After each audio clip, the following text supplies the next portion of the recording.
want you to know tonight that we as a people will get to the promised land. Human progress is neither automatic nor inevitable. Welcome to WatchMojo.com, and today we'll be learning more about the history of the American Civil Rights Movement.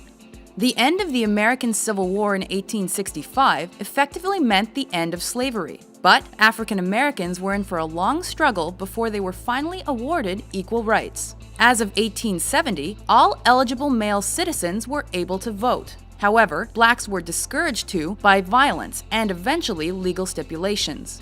In 1896, the Supreme Court ruled to maintain racial segregation in private businesses in a case called Plessy v. Ferguson. Soon broadened to include schools, many southern states applied this separate but equal mentality to all aspects of life. However, this led to the application of Jim Crow laws, which resulted in blacks being treated as second-class citizens. Segregated schools, public transit, restrooms, water fountains, and more continued well into the 1900s.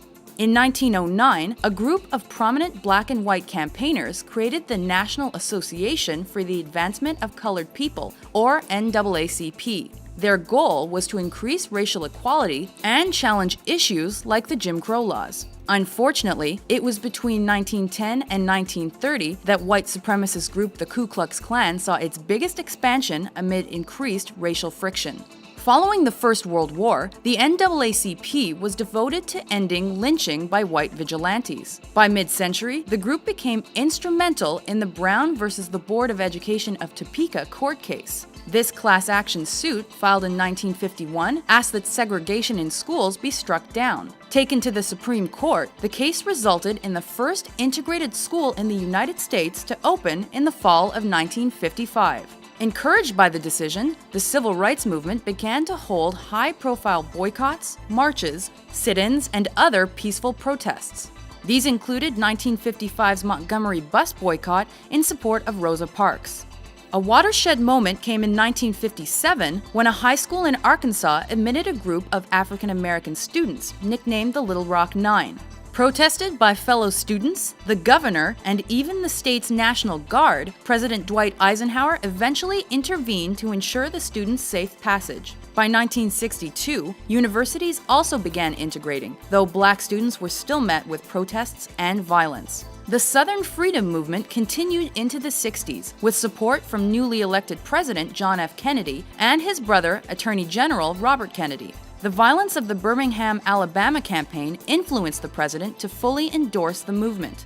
A great change is at hand, and our task, our obligation, is to make that revolution, that change, peaceful and constructive for all. On June 19, 1963, he proposed a civil rights bill to Congress, which was approved in 1964 after his death with support from President Lyndon Johnson. The bill struck down existing legislation that allowed for discrimination, and its approval was largely influenced by Martin Luther King Jr. and the March on Washington of August 1963. With this faith, we will be able to transform the jangling discords of our nation into a beautiful symphony of brotherhood. Capturing the attention of the media and the population, this event attracted hundreds of thousands of people in support of civil rights.